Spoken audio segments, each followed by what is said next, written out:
গ্রামের নাপিতের মনে খুব দুঃখ। তার একমাত্র ছেলে মন্টু কেবলই খেলাধুলা নিয়ে ব্যস্ত।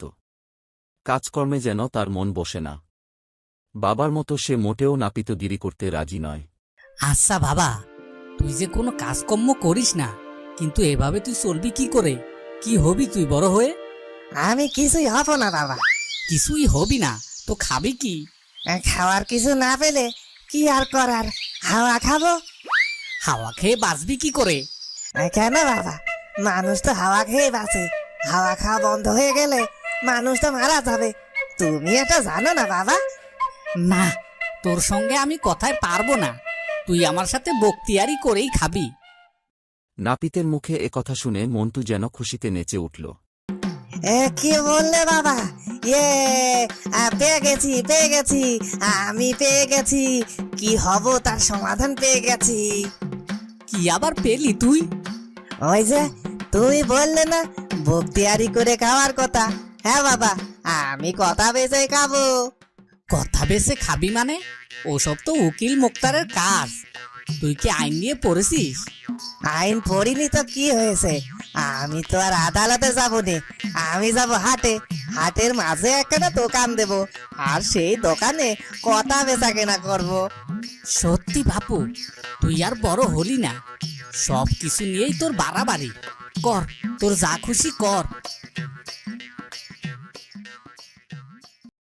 পরের সপ্তাহে দেখা গেল মন্টু বাজারের মাঝখানে দিবি একখানা দোকান নিয়ে বসে গেল।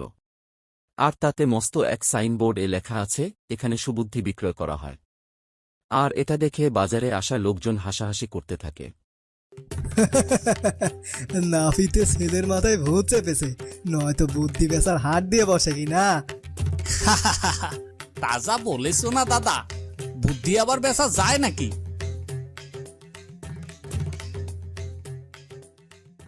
গ্রামের বামুনের ছেলেটা ছিল বড্ড বোকাশোকা। একদিন সে তার বাবার থেকে 10 টাকা নিয়ে হাটে গেল কিছু কিনতে। হঠাৎ সে কিছু একটা ভেবে বুদ্ধি কিনতে গেল মন্টুর দোকানে। দাদা, আমাকে একটু বুদ্ধি দাও না, সবাই আমাকে বোকাশোকা বলে পসায়। ঠিক আছে, তবে বুদ্ধি কিন্তু 10 টাকা লাগবে। আগে 10 টাকা দাও। এই নেও 10 টাকা। এরপর মন্টু তাকে একটি কাগজে বড় বড় করে লিখে দিল, কখনো কাউকে মারামারি করতে দেখলে দাঁড়িয়ে থাকতে নেই। কাগজটি নিয়ে ছেলেটি বাড়িতে গিয়ে বামুনকে দেখাল। তখনই বামুন গেল রেগে। সে তার ছেলেকে নিয়ে মন্টুর দোকানে আবার হাজির হল। কি বেটা নাপিত পুত্তুর, লোক ঠকানোর জায়গা পাওনি তাই না? আমার ছেলেকে বোকাশোকা পেয়ে 10 টাকা হাতিয়ে নিয়েছো তাই না? দাও দাও শিগগির আমার 10 টাকা। আপনি ভুল করছেন কাকা বাবু, আমি বুদ্ধির বদলে টাকা নিয়েছি। আপনি আগে আমার বুদ্ধি ফেরত দিন, তারপর না হয় টাকা ফেরত পাবেন। বামুন নাপিত এর ছেলের মুখের উপর কাগজটি ছুঁড়ে দেয়। খালি কাগজ দিলে হবে না কাকা বাবু, আপনাদেরকে কথা দিতে হবে যে আমার দেওয়া বুদ্ধি আপনার কোথাও কাজে লাগাবেন না, তবে আমি এই টাকা ফেরত দেব। ঠিক আছে তাই হবে। এরপর মন্টু বামুনকে তার টাকা ফেরত দেয় এবং তার ছেলেকে নিয়ে সেখান থেকে চলে যায়। এই রাজ্যের রাজার ছিল 2 স্ত্রী, আর তাদের ভেতরে ছিল ভয়ানক ঝগড়া। তাই 2 রানীর 2 দাসীর মধ্যে ও তুমুল রেষারেষি। রজপ্রসাদের সেই 2 দাসী একদিন রানীদের পছন্দের সবজি কিনতে যায়। দাদা, আমাকে ওই কুমড়োটা দিন তো।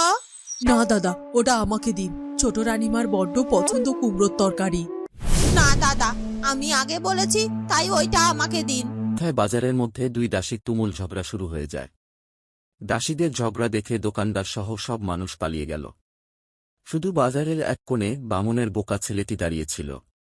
মন্টুকে দেওয়া তার বাবার কথা অনুযায়ী তার দাঁড়িয়ে দাঁড়িয়ে ঝগড়া দেখা ছাড়া আর কিছুই করার ছিল না।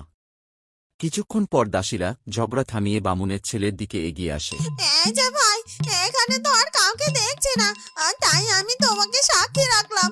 তুমি তো দেখলে ছোট রানীর দাসী আমাকে কেমন মারলো। হ্যাঁ ভাই, তুমিও সাক্ষী দেবে। আমাকে কি মারটাই না মারলো এই বড় রানীর দাসীটা। দাসীরা বামুনের ছেলেকে সাক্ষী রেখে রাজপ্রসাদে ফিরে গিয়ে বড়রানী এবং ছোট রানীকে সব কথা বলল। আর বামুনের ছেলেকে যে সাক্ষী রেখে বানিয়ে রেখে আসল তা ও বলল। তখনই রানীরা তো গেল খেপে। কি, ছোট রানীর দাসীর এত সাহস আমার দাসীর গায়ে কিনা হাত তোলে? ডাকো ডাকো ওই বামুন পুত্রকে। আমার দাসীর গায়ে কিনা বড় রানী দাসী হাত তোলে।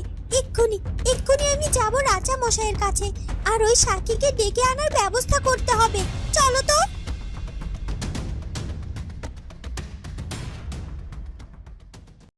বড়রানী এবং ছোট রানী রাজাকে গিয়ে সব বলল। রাজামশাই ও বামুন পুত্রকে ডেকে পাঠালেন। রাজার কথা মতো প্রহরীরা বামুনের ছেলেকে ডাকতে গেল।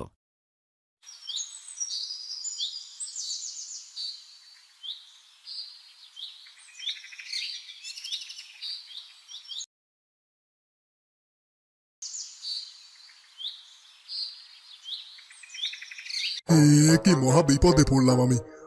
আমার বোকা ছেলেটার বড় রানীর বিরুদ্ধে সাক্ষী দিলে গর্দান যাবে, আর ছোট রানীর বিরুদ্ধে সাক্ষী দিলে শুলে চড়তে হবে। এখন আমি কি করি? যাই, আমি বরং সুবুদ্ধি বেচার মন্টুর কাছে যাই।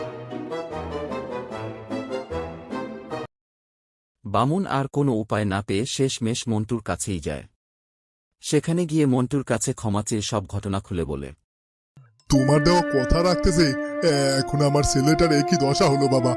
এখন তুমি আমার ছেলেটাকে বাঁচানোর একটা বুদ্ধি দাও। এখন আমি বুদ্ধি দিতে পারি, তার জন্য আগে আমাকে 100 টাকা দিতে হবে। ঠিক আছে, তাই হবে। তাও তুমি আমার ছেলেটাকে বাঁচাও।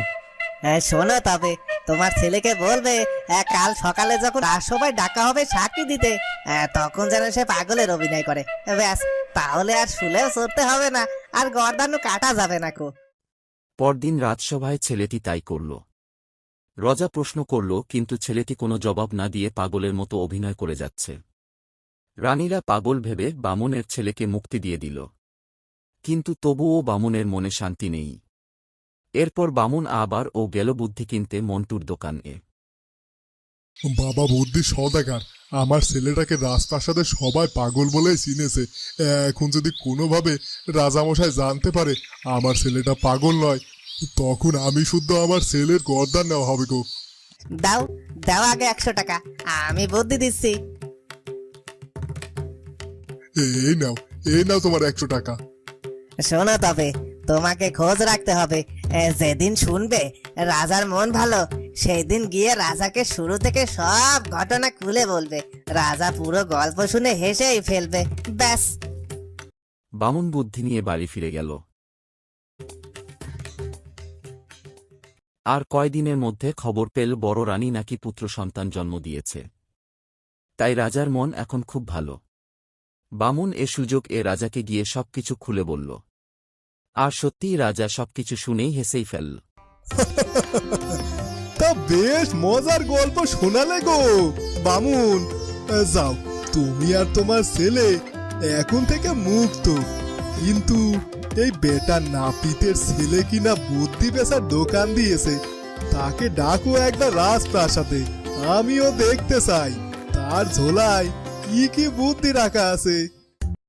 বামুন পরদিন মন্টুকে নিয়ে হাজির হল রাজসভায়।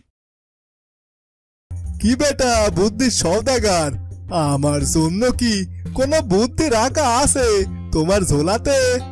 হ্যাঁ আছে, তবে তার দাম কিন্তু পুরো 1 লাখ টাকা। ঠিক আছে, তাই দেওয়া হবে, তাই দেওয়া হবে তোমাকে। আগে বুদ্ধিটা তো দাও আমাকে। মন্টু একটা সাদা কাগজে বড় বড় করে লিখে দিল, আপনি কোনো কাজ করার আগে গভীরভাবে চিন্তা করবেন। রাজা সুবুদ্ধি পেয়ে বেশ খুশি হলেন, আর মন্টুকে পুরো 1 লাখ টাকা দিয়ে খুশি করলেন। এরপর সে তার শুয়ার ঘরে লেখাটি বাঁধিয়ে রাখলেন। রাজা মশাই সবসময় কথাটি স্মরণ করে কাজ করতেন।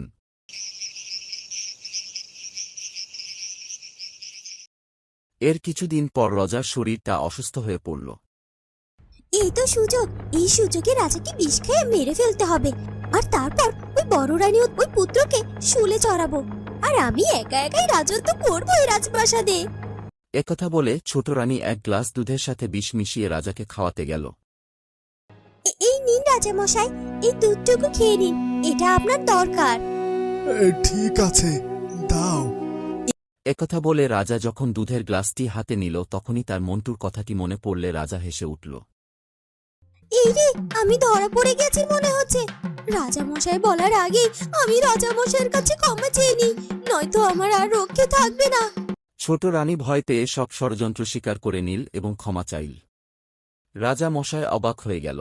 সি সি ছোট রানী সি, তুমি কিনা আমাকে মারার ফোন দিয়ে এটেছো। ভাগ্যিস আমি ওই বুদ্ধি বেচার সওদাগরের কথা মনে রেখেছিলাম। যাও, আমি তোমাকে এক্ষুনি শুলে চড়ানোর আদেশ দিচ্ছি। এরপর রাজামশায় ও বেঁচে গেলেন, আর ওদিকে মন্টুর দিন ভালোই চলছিল বুদ্ধি বেচাকেনা করে।